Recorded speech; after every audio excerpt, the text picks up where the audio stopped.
Hello, hello, hello. Oh, my honeys, my darlings, my absolute nasty birds. Welcome back to the channel. Hello, everyone. Hello, my nice-hearted listeners. Are you ready? Because, honestly, I don't think you are ready. I don't even think I am Oh, I ready. know. The energy's it's huge right now. We are entering the cosmic roller coaster of the week of February 23rd to March 1st, 2026. And I'm just vibrating. I physically cannot sit still in this chair. Absolutely. It is completely impossible to sit still this week. It is so wonderful to be here with you. And you are right to be vibrating because the energy this week, it's not just big. It's massive. It's architectural. It is shifting the very foundations of the ground we walk on because right now we are floating right in the middle of the eclipse portal. The portal. Oh, I love Yeah. how that sounds. It sounds so sci-fi. It really does, doesn't it? But everyone keeps saying eclipse portal, and for my nasty birds who might just think it sounds like a video game level, what does that actually mean for us right now when we look at this week's energies? That is a fantastic question. So think of an eclipse portal as a hallway between two different versions of your life. Okay, a hallway. Right. So we just had a solar eclipse in Aquarius, and that was the door opening. Opening up to all that weird Aquarius energy. Yes, exactly. And now we are walking down the hall toward the lunar eclipse in Virgo on March 3rd. So that is the door closing on an old chapter. Wow, so we're just stuck in the hallway right now. Yes. And during the weeks between these two events, the rules of reality get a little, well, they get glitchy. Time feels fast and emotions are high. Things that usually take years to happen can happen in days. So it's an accelerant, like pouring gasoline on the fire of our life. Exactly. It is one of the most magical but also volatile times in astrology. Everything is just completely heightened. 100 out of 10 energy. I feel like I drank 10 espressos and then ran a marathon. Huh. I think we all feel that way. But okay, before we get to our main event, and I definitely know who we were talking about today, we have to talk about the sky indicators. We do. We need to set the general vibe. Because looking at the chart, the sky isn't just talking this week. It is screaming at the top of its lungs. It certainly is not whispering.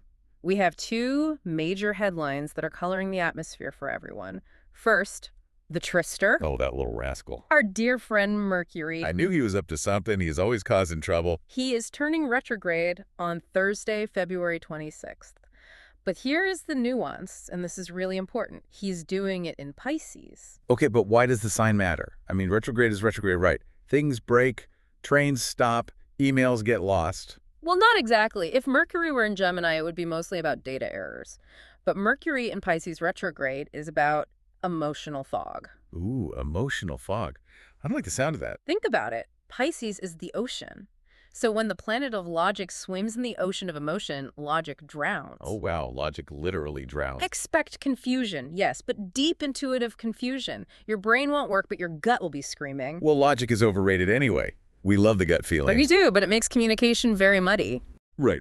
But wait, I see something else here in our in-depth exploration of the charts. Friday the 27th. That's the day I'm looking at with a major side-eye. Ah, yes. The Mars square Uranus transit. Boom. Pop-off energy. Literal explosions. Hopefully not literal explosions, my dear.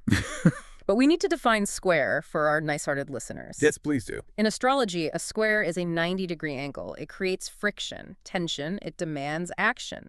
Now put Mars, which is aggression drive and speed, in a friction point with Uranus. Uranus is the wild card. Exactly. Sudden shock, lightning bolts, and rebellion. This is the irresistible force meeting the immovable object. Or more like a race car driver deciding to go off-road without checking the map first. Oh my gosh, that is a perfect analogy. It creates sudden impulsive actions. It is electric, surprising, and yes, a little bit dangerous if you are not careful. So we have a trickster Mercury making us emotionally confused, and a Mars-Uranus square making us want to blow things up. What a cocktail. It is quite the mix. But okay, enough small talk. We need to focus. You know who needs to hear this the most? I think I have a guess. You know who works harder than anyone else and usually absolutely hates this kind of chaotic nonsense? Oh, our disciplined mountain climber. Yes, the goats. We are talking Capricorn only today. Oh, our wonderful Capricorns. Let's give them the good news because they certainly deserve it. They really do. They usually hate fog and surprises, so they need a guide map more than anyone right now. Exactly. You know, a Capricorn is already stressed just hearing us talk about chaos. Oh, totally. They're already making a backup plan for the backup plan. Why, yes, they are. Okay, let's unpack this for the camp. Let's start with the thing they love most in the world.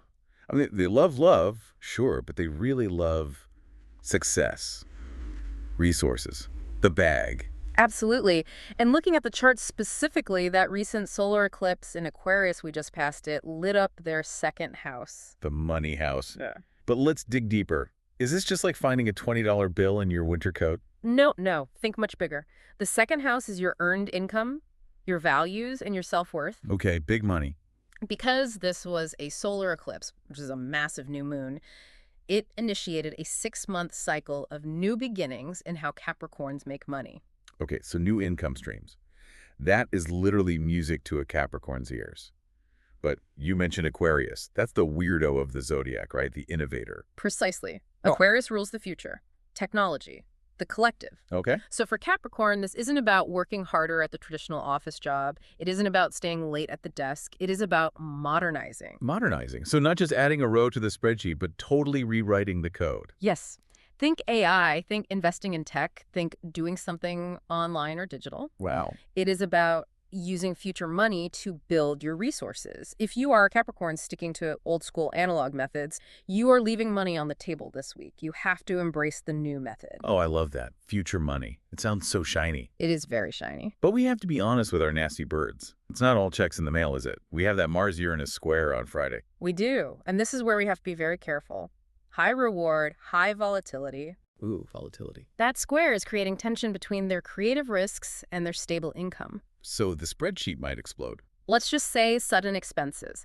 Mars is impulsive, Uranus is unexpected. Right. A Capricorn might feel a sudden uncharacteristic urge to gamble their savings on a hot stock tip or buy a ridiculously expensive piece of tech. Oh no, a reckless Capricorn. That sounds like a glitch in the Matrix. They're usually so careful. It is a glitch.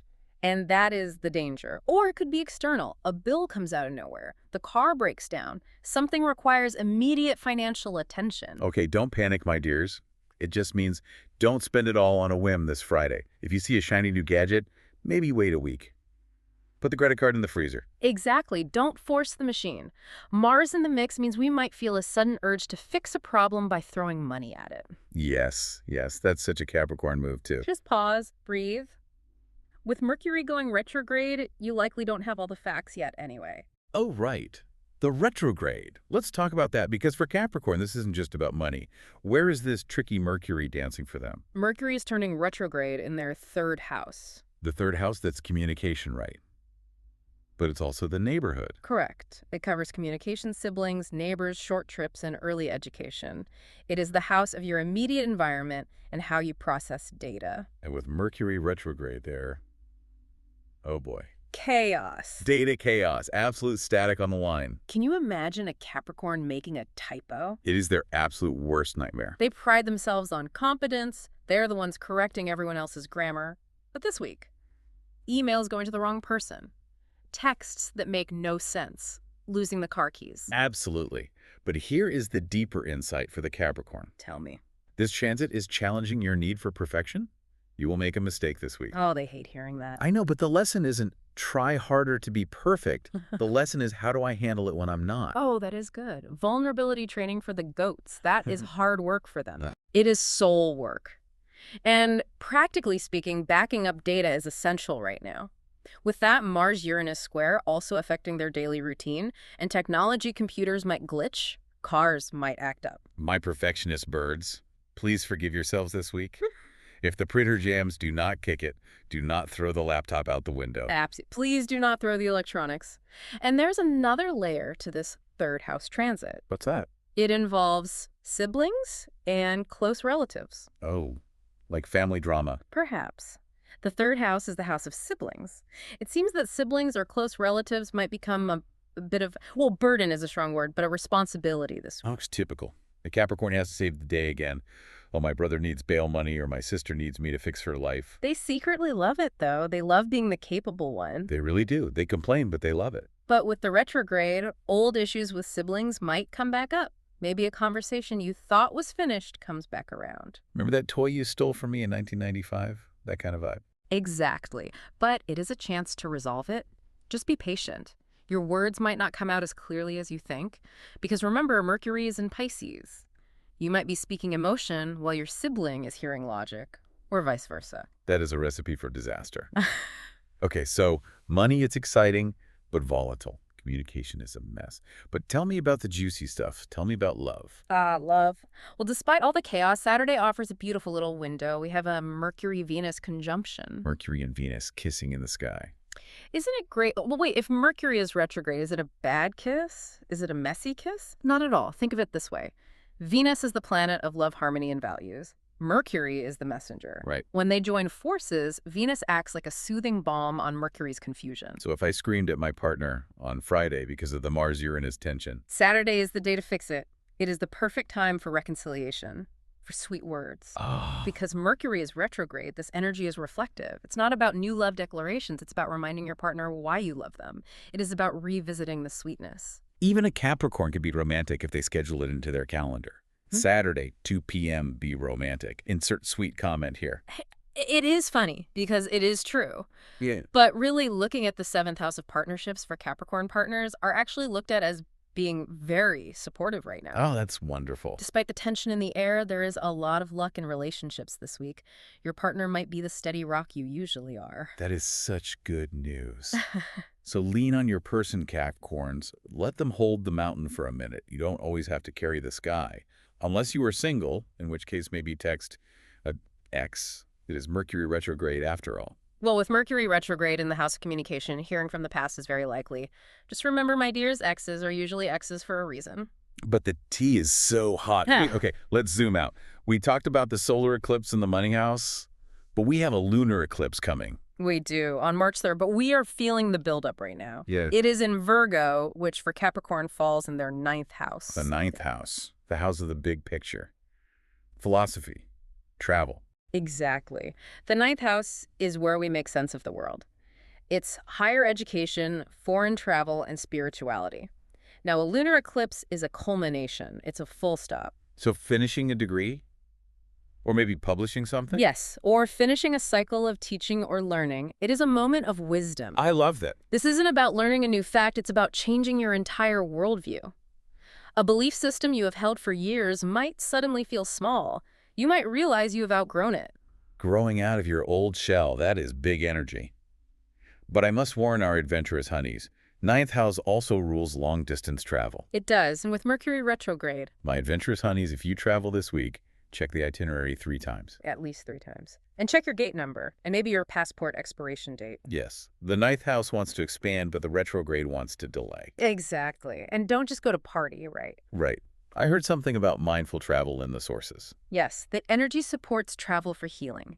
Travel for learning. Don't just go to Cabo to get crazy. Don't get crazy in Cabo. Got it. Go to a retreat. Go to a museum. Go look at a nice statue. Go somewhere that feeds your soul. Because this eclipse is asking you to let go of old beliefs that don't serve you anymore. It is a heavy spiritual time. It's about mental hygiene, cleaning out the attic of your mind. I love that. Spiritual cleansing for the goats.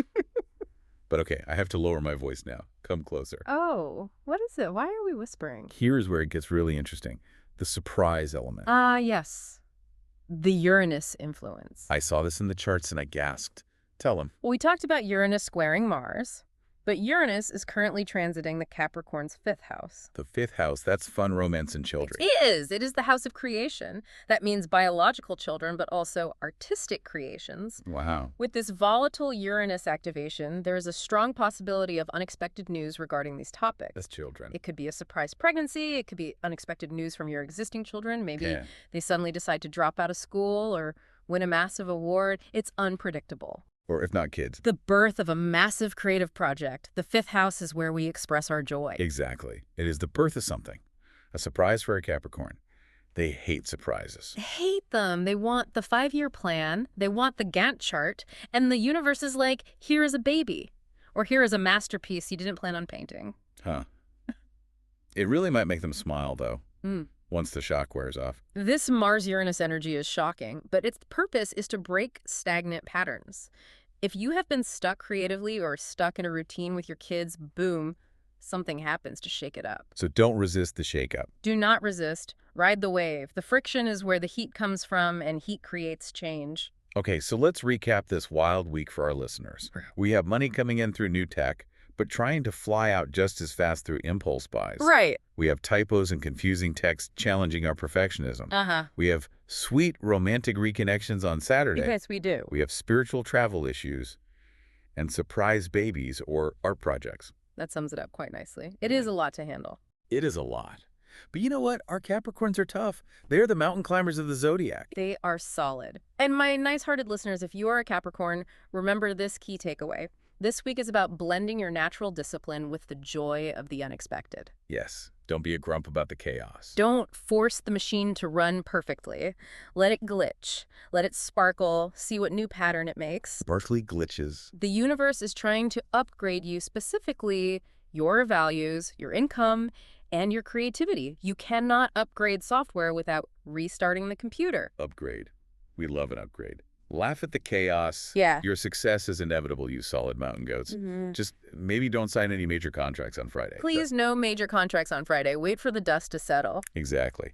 Next week or month, your Capricorn is waiting for big surprises. Don't miss the summit. In order not to miss it, don't forget to subscribe to our channel called What Do Stars Say? We are here every week to guide you through the stars. And if you liked our horoscope interpretation of this week, don't be shy. Like the video, smash that button, and share your beautiful comments with us. Tell us if you made a typo. Tell us if you found a surprise income stream. We read them all, and we love hearing from you. We read them all, my nasty birds. But before we go, I want to leave you with one final thought. Something we didn't even touch on, but that is building quietly in the background. Oh, a final provocation. Yes.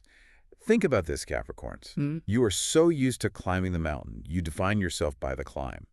But with all these eclipses shifting your reality, what happens when you finally realize there is no mountain? Oh my.